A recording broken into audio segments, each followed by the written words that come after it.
안녕하세요. 김어준입니다. 지지율 독재로 가고 있다. 지난 금요일 조선일보 사설 제목입니다. 문 대통령은 국민을 앞세운 제왕적 대통령이며 균형 예산이라는 국가 규율을 깨려하고 있다. 기업더러 요금을 내리라고 공개적으로 압박하고 공영방송에 대한 공개 비판도 서슴없다. 지지율 독재에 손색 없는 상황으로 가고 있다. 사설의 핵심 주장입니다. 미디어의 영향력은 현재적 이슈의 경중을 따져서 대중에게 이것이 중요한 것이며 이렇게 생각하는 것이 옳다고 설정하는 능력에 달렸죠. 조선일보는 그렇게 핵심 아젠다 세터였습니다. 그래서 개인적으로 조선일보 꼬박꼬박 챙겨본 게 20년이 넘었습니다. 조선일보가 어떤 의제를 어떤 방향으로 다루느냐에 따라 그 의제가 대중에게 주목받고 그 결과 그 의제가 실제로도 중요한 것이 되어버리는 세월이 아주 길었죠. 조선일보가 서 있는 진영의 반대편에 있던 이들은 어떻게든 그 힘을 이겨보려고 조선이 사설을 쓰면 밑줄을 그어가며 그 논리를 반박하곤 했었습니다. 그런데 지난주 지지율 독재라는 단어를 보는 순간 멈칫했습니다. 국민을 앞세운 제왕, 지지율 독재. 뭡니까 이 바보 같은 조언은. 이런 프레임이 정말 먹힐 거라고 판단한 걸까? 이 조어가 왜 말이 안 되는지 반박하려다가 관뒀습니다. 어차피 반향도 없는데 뭐 하나 싶어서. 그리고 제 나름 결론을 냈습니다. 아무래도 조선일보 그만 읽을 때가 된 것 같다. 김어준 생각이었습니다.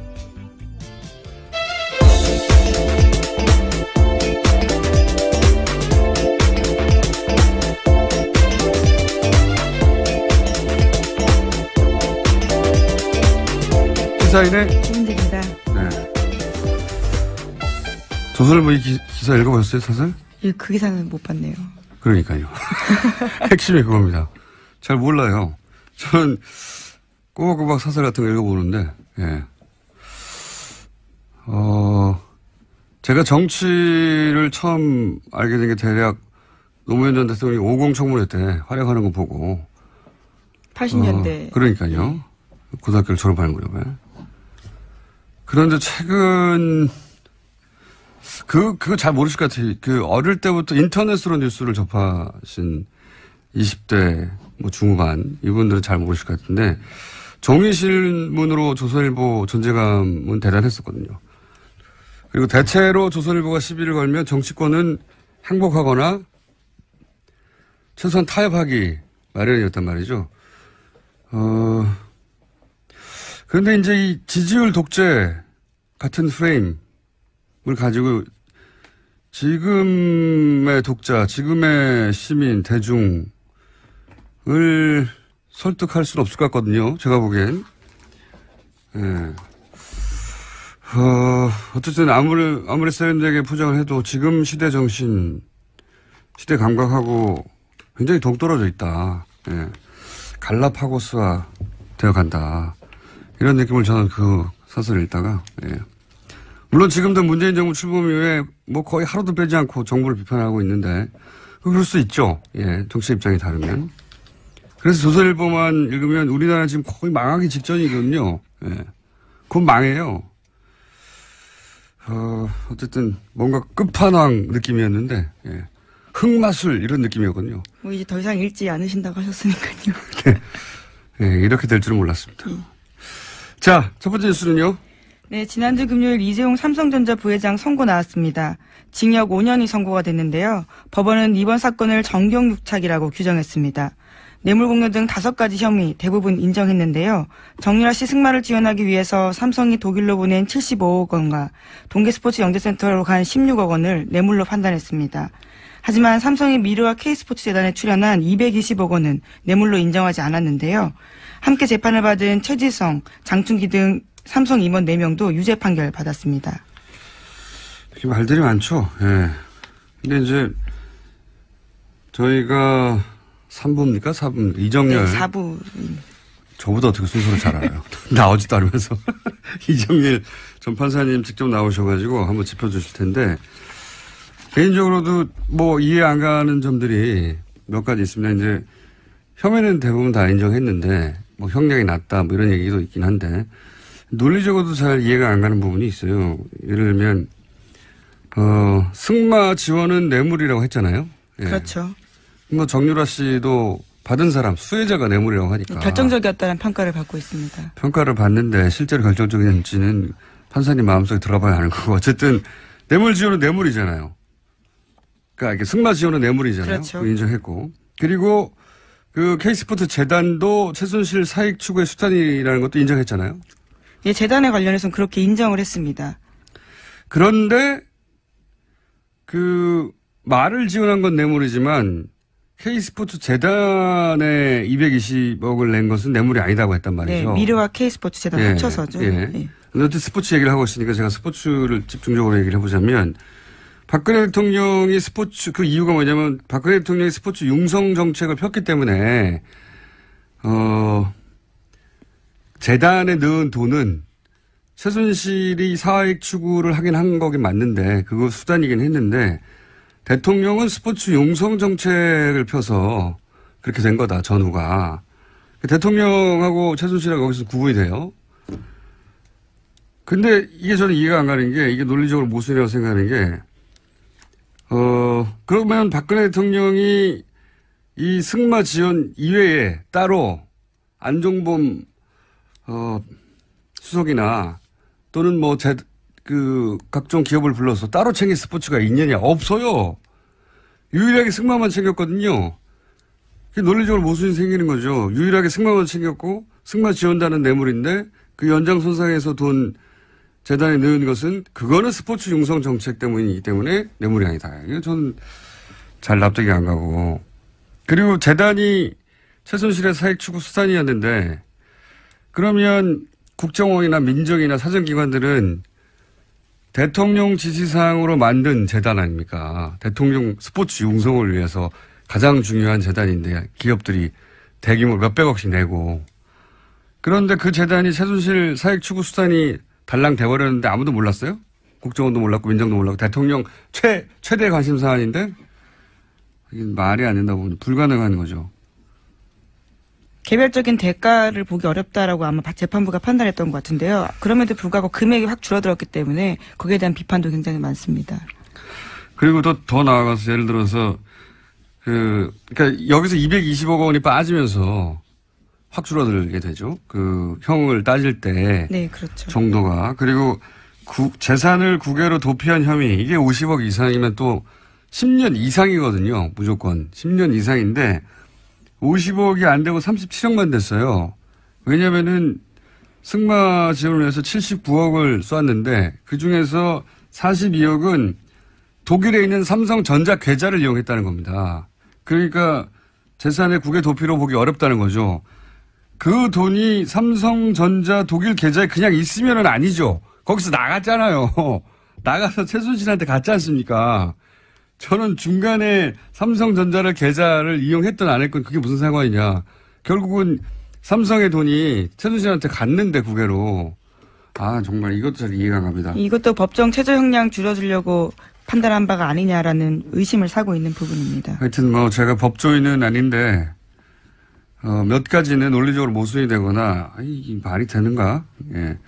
승마 지원은 뇌물인데 K스포츠 재단에 준 돈은 뇌물이 아니다. 왜냐하면은 K스포츠 재단은 스포츠 융성 정책에 의한 거기 때문에 그래서 삼성이 그런 생각을 못했다는 거 아닙니까? 이걸 주면 뇌물이 될 거라는 생각을. 그러면 대통령이 따로 챙긴 스포츠가 있냐 이거죠. 없어요, 없어. 말밖에 안 챙겼는데. 저는 그런 점들이 이상하고요. 여하간 이거 관련해서는 또 부장 판사님 출신으로서 사실 전망이 딱 맞았어요. 공개하지 않을 것이다. 5년 정도일 것이다. 무죄가 나긴 어렵다 등등. 대부분의 중요한 예측이 맞았던 이정열 판사님과 자세한 이야기 그때 가서 나눠보도록 하겠습니다. 어쨌든 그래서 형량이 낮다는 논란이 많죠. 네, 그래서 어제 법원이 아예 나서서 해명을 하기까지 했는데요. 유죄가 인정된 부분은 89억 원이기 때문에 형량이 지나치게 낮다라는 표현은 생각해볼 여지가 있다라고 주장했습니다. 그 범위 안에 들어간다라는 주장인데요. 그렇게 주장하는 분들도 있겠죠. 근데 지금 이런 얘기들 많이 하죠. 예전에 이제 대기업 총수들이 5년 정도 1심에서 받고, 그런 다음에, 3년 이하로 감량해가지고 집행유예로 풀려나는. 네, 주로 2심에서 그렇게. 네, 2심에서. 이제 5년이 그렇게 꼼꼼하게 배려된 거 아니냐. 왜냐하면 절반 이상은 줄일 수가 없거든요. 그리고 3년 이하여야 집행유예가 가능하거든요. 네. 그러면 6년을 때리면 너무 딱 3년이잖아요. 그래서 5년 정도 한 다음에, 그거를 3년 이하로 감형한 다음에 집행유예로 나오는 게 대기업 총수들의 과거의 코스였거든요. 심지어 3.5 법칙이라는 말까지 나올 정도였습니다. 네. 그래서 이제 데자뷰를 느끼는 분들이 많이 있는 거죠. 하필 5년이냐, 이렇게. 역시 이정일 판사님과 자세한 이야기를 나눠보겠습니다. 어쨌든 이 정도면 충분한 거 아니냐부터, 너무 많다는 주장도 물론 없는 건 아닙니다만은, 부족하다는 주장 많습니다. 다음 뉴스는요? 네, 우선 양쪽이 항소하기로 결정을 하긴 했습니다. 네, 국정원 소식도 연달아 연결해서 전해드리겠는데요. 원세훈 전 국정원장 취임 이후에 국정원의 첫 여론조작 대상이 노무현 전 대통령이었다고 한겨레 신문이 아침에 보도했습니다. 원 전 원장 지시사항과 이행자료라는 내부 문건에 따른 보도인데요. 원 전 원장은 2009년 3월 3일에 노무현 전 대통령 홈페이지 사람 사는 세상에 올라온 글에 대해서 대응을 지시했다고 합니다. 당시에 노무현 전 대통령은 국가보안법에 대해서 비판하는 글을 올렸는데요. 이에 대해서 원 전 원장은 이 글을 겨냥해서 반박 심리전을 주문했다라고 합니다. 그런 다음에 심리전단은요. 포털 사이트 다음과 노무현 전 대통령이 개설한 토론 사이트 민주주의 2.0 등에다가 온라인 사이트 반박 글을 800여 건 올렸다고 합니다. 또 베스트 글 1, 2위에 선정됐다고 내부에 보고했다고 합니다. 그러니까 전직 대통령, 바로 직전 대통령이죠. 직전 대통령이 퇴임하고 이제 개인적으로 나는 이 법에 대해서 이렇게 생각한다 글을 올렸더니 국정원이 심리전단을 동원해가지고 800개 반박글을 만들어냈다는 거 아닙니까? 네. 그렇죠. 논두렁식에도 사실 그냥 나온 게 아니거든요. 국정원의 심리학자를 동원해서 상대방에게 가장 타격을 줄 수 있는 프레임이 뭐냐. 그래서 만들어낸 단어라고 한단 말이죠. 그러니까 이명박 정권은 노무현 전 대통령을 어떠한 정치력도 발휘할 수 없도록 정치적으로 살인하겠다. 예, 완전히 제거하겠다. 정치적으로. 그런 의도로 충분했던 것 같아요. 그러니까 글 하나를 썼다고 해가지고 국정원 단위가 국정원의 심리 전 단위 움직여가지고 800개의 반박을 하고 국정원장이 직접 지시해서 심지어 서거 이후에도 심리전 대응 지시가 있었다라고 합니다. 원세훈 전 원장은 노무현 전 대통령 서거의 책임이 좌파에 있다라는 것을 알리라고 지시했고요. 이에 대해서 심리전단이 심리전을 전개했다고 보고했다고 합니다. 노무현 전 대통령 서거일 날 포털 네이버에서 노무현이라는 단어가 검색어로 올라오지 않았어요. 제대로. 말이 됩니까? 예. 국정원이 제가 계속 넣어주자는 얘기지만 국정원이 사기업에 불과한 다른 공공기관이나 뭐 어떤 일이 생기면 대학 총장 400명을 동원하기도 하는 국정원이 사기업에 포털이라는 게 무슨 공공기관의 공공 홈페이지 같은 느낌이잖아요. 우리가 워낙 많이 쓰니까. 사기업의 개인 홈페이지, 사설 홈페이지거든요. 많이 쓸 뿐이지. 거기에 대해서 영향력을 미치거나 어떻게든 개입하고 싶은 욕구를 아주 강하게 느꼈겠죠. 예. 그랬을 거라 싶은 사안들은 꽤 있습니다. 네. 거기다 한번 꼭 들여다봐야 되는 사안이고, 여하간. 관련 뉴스가 또 있습니까?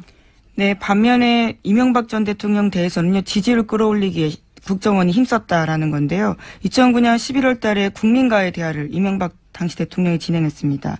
이때 앞뒤로 국정원이 동원돼서 대통령을 옹호하는 글들을 쭉 올렸다라고 합니다. 그렇군요. 4대강, 그러니까 정부 사업을 반대하는 사람들을 특정해가지고 심리전단을 또 투입한 거 아닙니까? 네, 그 직전엔 그런 일들을 했고요. 또 그 이후에는 대통령과의 대화가 좋았다라는 취지의 글들을 올렸다라는 겁니다. 이명박 대통령 국민과의 대화는 심리전단을 투입해서 긍정적인 여론을 만들어 보려고 여론 조작을 시도한 것이고, 댓글이나 이런 걸 통해서. 그 다음에 4대강에 반대하는 사람은 이름을 특정해서 심리전을 하라고 지시했다는 거잖아요. 네. 그렇죠. 정부 사업에 반대하는 개인을 특정해가지고 심리 전달을 투입하는 거죠. 전직 대통령한테도 뭐 투입하는데, 그러니까 국정원을 동네 양아치로 활용한 거예요, 이게. 마음에 안 드는 사람이 있으면 사람을 보내가지고 멱살 잡는 거 아닙니까? 사회적 멱살을 잡아가지고 때로 덤벼가지고 두들겨 패버리는 거죠. 다시는 그런 생각 못하게. 예. 박근혜 전 대통령 시절에 그런 거 안 했냐? 이런 일을. 더 했으면 덜 했다고 보지 않습니다, 저는. 그런 일들이 국정을 통해 있었다. 전직 대통령이나 혹은 민간의 전문가들이 정부 정책에 반대하거나 비판하면 국정원이 투입됐다. 예, 때로. 근데 관련된 수사가 진행되고 있는데요. 나올수록 더더욱 경악할 만한 내용들이 많습니다. 국정원이라고 하는 굉장히 고급 집단, 정부 집단을 동네 깡패처럼 활용한 거예요. 동네 깡패지 뭡니까 이게. 자, 다음 순요. 네, 북한이 지난 26일에 동해상으로 발사체 3발을 쏘아 올렸습니다. 지난달 28일 대륙간 탄도미사일급 화성 14형 2차 시험 발사 뒤 29일 만인데요. 첫 발사체와 세 번째 발사체는 250km가량 날아갔습니다. 반면에 두 번째 발사체는 쏘아 올린 직후에 폭파했다라고 하는데요. 미국 태평양 사령부는 단거리 탄도미사일로 보인다고 분석했고요. 청와대도 국가안전보장회의 소집해서 300mm 방사포로 추정된다고 발표했습니다. 미국에서는 이제 이게 탄도미사일이었으면 좋겠고 우리는 방사포였으면 좋겠죠. 예. 왜냐하면 방사포면 유엔 안보리 결의 사항도 아니거든요. 예. 네, 그렇죠. 300mm 방사포로 확인되면요. 예. 그리고 뭐 10,000km를 날아간다고 했는데 뭐 250km를 뭘 기술을 입증합니까? ICBM 기술을. 이건 그냥 제가 보기엔 한미 연합훈련 하는데 가만히 있을 수는 없으니까 꾸물꾸물한 거죠. 꾸물꾸물. 예. 서로 수위를 맞춰가면서. 실제로 외신들이 그렇게 보도했는데요. 중국 인민일보 같은 경우에는 한미연합 군사훈련을 겨냥한 도발로 보인다라고 보도했습니다. 이게 뭐 도발이 되려면 서로 정말 화가 나야 되는데 가만히 있잖아요, 다들. 네. 북미가 쇼를 하는 거죠, 사실은. 지난번 ICBM 발사 그리고 이제 트럼프 대통령과의 말 3차 전쟁이 거의 벌어졌잖아요. 그때 괌 위성 지도를 펼쳐놓고 괌을 주변을 폭격하겠다 뭐 이런 얘기를 했지 않습니까? 그 괌 위성 지도가 6년이 지난 거예요. 네. 네, 뒤늦게 밝혀져서 좀 해프닝이었죠. 서로 쇼한 겁니다. 최신 지도사 6년 전에 지도 걸어놓고 이러는 미국도 북한도 이렇게 큰 쇼를 한 것이고 반사이익은 일본이 가져갔죠. 예. 일본 그거 위기 때마다 북한 잘 활용하는데 폭락하던 아베 지지율이 10% 이상 상승했습니다. 덕분에. 장사 잘한 거죠. 일본도. 자, 다음 수는요. 네, 5.18 민주화운동 당시에 광주에 투입된 계엄군이 시민들을 향해서 51만 발이 넘는 각종 실탄을 사용했다는 군 기록 문서가 발견됐다고 경향신문이 보도했습니다. 51만 발이요? 네. 최소한 11개 이상의 무기를 사용한 것으로 확인됐다라는 내용도 있는데요. 5.18 당시 작성돼서 국군 기무사령부에 보관돼 있던 자료라고 합니다. 보니까 수리탄도 194발이네요. 수리탄. 야, M16 소총이에 M60이 기관총이거든요. 거의 뭐 내전 수준으로. 대전차 로켓탄도 쐈네요. 50발을. 60mm로 TNT 포기약 1200kg. 그거 참. 자국민을 향해가지고 아직도 발포 명령자를 확인을 못하고 있잖아요. 5.18이 끝나지 않은 겁니다, 사실은. 누가 쏘라고 했는지도 아직 못 잡았으니까요. 기관총을 이렇게 많이 쐈네요. 참. 수류탄 194발. 이거, 수류탄은 이게 더 충격적이네요. 대전차 로켓탄이 이게 전차, 장갑차, 뭐 이런 거, 공격하는 건데, 그걸 58을 실제로 쐈다. 준비한 게 아니고. 예, 군 내부 기록입니다. 대전차 로켓탄을 어디다 쐈을까요? 버스에 쐈나요? TNT 포격도 1200km. 어떤 최초의, 사격명을 내린 사람하고 헬기로 사격을 가한 사람. 그리고 최근에는 이제 비행기 폭격을 하려고 했다 하는 증언이 나온 적이 있지 않습니까? 네, 다 밝혀내야죠. 다음 뉴스는요. 어제 국민의당 전당대회가 있었습니다. 안철수 후보가 당대표로 당선됐는데요. 51%를 얻어서 1위를 차지한 겁니다. 안 대표의 임기는 2019년 1월까지인데요. 지난 5월 9일 대선에서 패배한 지 110일 만에 다시 당 전면에 나서게 됐습니다. 그렇군요. 예, 결국 대표가 되긴 됐는데 어쨌든 모든 당선을 축하해야 되는 거거든요. 예, 축하드릴 일이긴 한데 이게 축하받을 일인가 싶은 생각도 듭니다. 왜냐면은 51%밖에 안 됐잖아요. 본인이 창당하고 불과 100일 전에 대선 후보였는데, 예, 51%면 당내 인사들이 흔쾌히 그 힘에 따르게 좀 부족하거든요. 예. 그런 점도 있고, 최고위원들이 당선됐는데, 이제 안철수계 소위 당선되긴 했지만, 이분들이 원내가 아니에요. 최고위원 2분, 그리고 청년위원장, 안철수 소위 개로 분류가 되는데, 원내입니다, 다. 여성위원장 한 분만 원내인데, 이분은 안철수계가 아니라고 지금 평가받고. 그러니까 당대표, 그리고 그 당대표 계열의 최고위원들, 전원이 국회의원이 아닌 겁니다. 이렇게 되면 의원회의에 당 지도부가 못 들어가는 거거든요. 국회 본회의장에도 아무도 못 들어가는 거예요, 당 지도부가. 법안 발의도 아무도 못 하는 거죠. 국회 표결에도 아무도 참석하지 못하고. 원내 정당으로 이런 건 헌정사상 최초가 아닐까 싶은데. 정당이 원래 국회의원 중심으로 돌아갈 수밖에 없는 구조가 좀 있는데, 현역 의원이 없는 이 지도부를 과연 현역 의원들이 법안도 내지 못하는 지도부를 과연 인정할지, 당 지도부하고 당 소속 의원들이 따로 놀 공산이 꽤 보인다. 그래서 축하받기만 할 일인가 싶습니다. 네, 정치인으로서. 자, 제목 정도 스크리닝하고 끝날 것 같습니다. 네, 브뤼셀과 런던에서 잇따라서 흉기 테러가 일어났는데요. 바르셀로나에서는 반테러 시위도 일어났습니다. 그렇군요. 바르셀로나에서 50만 명 정도. 이 사안은 저희가 유럽 현지 혹은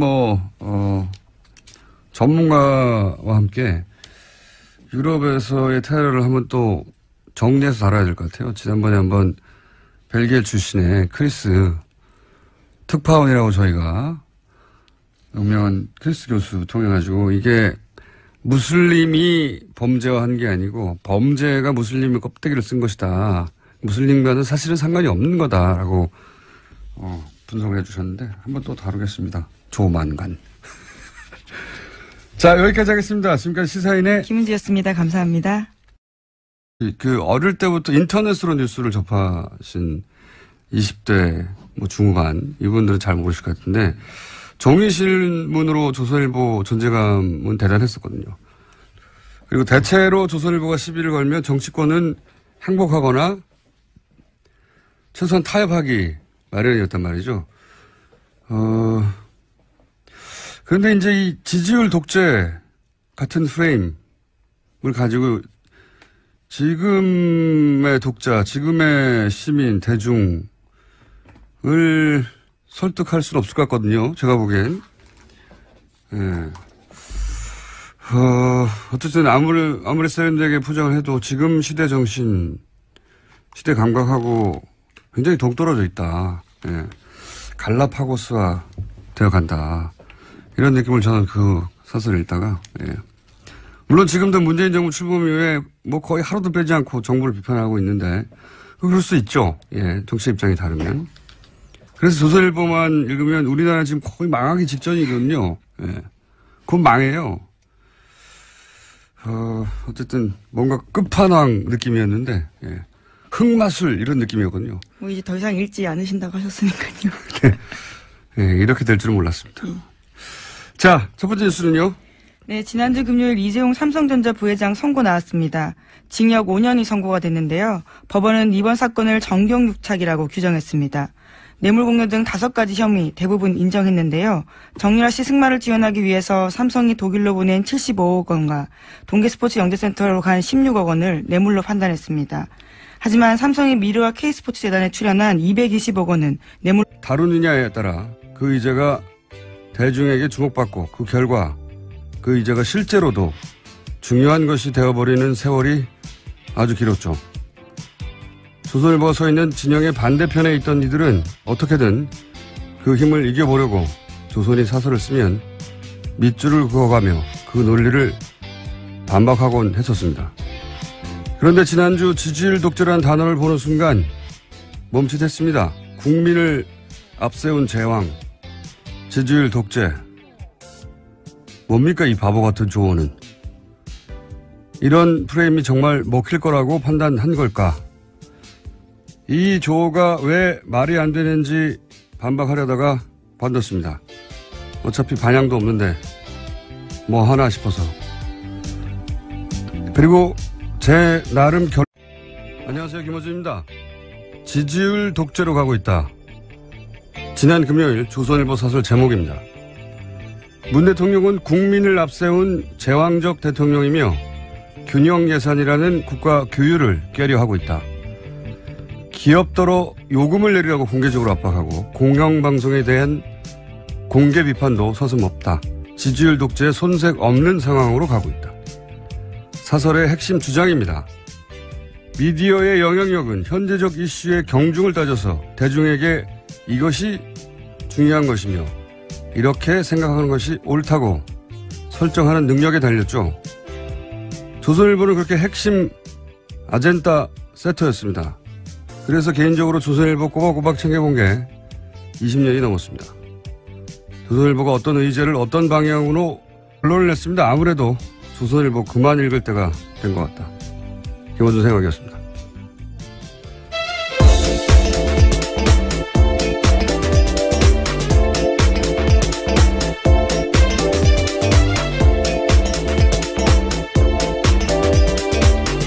시사인의 김은지입니다. 네.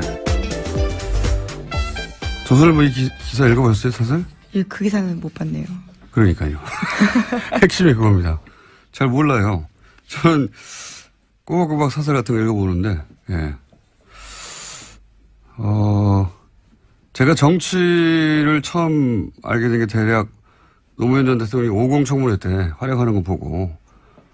80년대. 그러니까요. 고등학교를 졸업하는 무렵에. 그런데 최근, 그거 잘 모르실 것 같아요.